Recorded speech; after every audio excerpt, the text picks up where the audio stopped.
बलांगीर जिला पाटणागड़ा ब्लॉक अंतर्गत केन्दुमुंडी सम्मुखें आम ओडिशा नवीन ओडिशा सचेतनता कार्यक्रम अनुष्ठित होई। अवसर में केन्दुमुंडी सरपंच जीतू मेहर मुख्य अतिथि भाव जोगदे आम ओडिशा नवीन ओडिशा पंचायत स्तरीय सचेतनता शिविर कार्यक्रम आयोजित होता। एथिरे सम्मानित सरपंच जीतू मेहर, वार्ड बर्ज बेहेरा, सुकांति भोई, अक्षय माझी, रवींद्र सुनानी, परशुराम बाग, बंशी छतरिया, सविता भोई, सभ्य सभ्या, भूमिसुता धरुआ, जिला परिषद बालिका माझी, गाँ साथी जोगाण अशोक विशाल सहायक मंचासीन होते।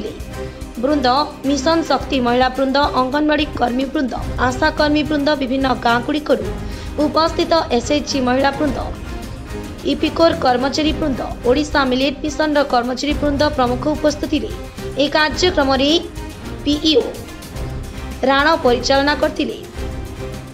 ଏହି ପରିପ୍ରେକ୍ଷୀର ବିଭିନ୍ନ ନାଚ ଗୀତ ମାଧ୍ୟମରେ କଳାକାରମାନେ ରାଜ୍ୟ ସରକାରଙ୍କ ବିଭିନ୍ନ ଯୋଜନାର ସଚେତନ କାର୍ଯ୍ୟକ୍ରମ କରିଥିଲେ। ଶେଷରେ ଗୋଷ୍ଠୀ ଉନ୍ନୟନ ଏସଏଚଜି ମହିଳା ବୃନ୍ଦ, ବିଆରସି, ସିଆରସି, ମିଶନ ଶକ୍ତି ମହିଳା ବୃନ୍ଦ, ଅଙ୍ଗନବାଡ଼ି କର୍ମଚାରୀ ବୃନ୍ଦ, ଆଶା କର୍ମୀ ବୃନ୍ଦ, ମିଲେଟ୍ ମିଶନର କର୍ମଚାରୀ ଯାହା ସବୁ ମଡ଼ା, ପିଠା, ଭୁଜା, ଚଣା ତିଆରି, ଫଳମୂଳ, ପନିପରିବା, ମାଛ, ଅଣ୍ଡା, ବିଭିନ୍ନ ପ୍ରକାରର ପୁଷ୍ଟିକର ଖାଦ୍ୟ ସବୁ ବୁଲି ଦେଖିଥିଲେ। କାର୍ଯ୍ୟକ୍ରମ ଶେଷରେ ଉପସ୍ଥିତ ଦର୍ଶକ ବୃନ୍ଦ उपस्थित जनसाधारण को खाद्य पानीय जोगाई। श्रीयुक्त जीतू मेहर, केन्दुमुंडी ग्राम पंचायत सरपंच, आज आम ओडिशा नवीन ओडिशार कार्यक्रम होता केन्दुमुंडी ग्राम पंचायत रे, जहाँकि लोक बहुत संख्यार आसी हजार हजार लोक आम एसएचजी माँ मैंने आसते, आशा दीदी आसते, अंगनवाड़ी वर्कर आसते, जे कि जनसाधारण समस्ते जोगदे बहुत संख्यार।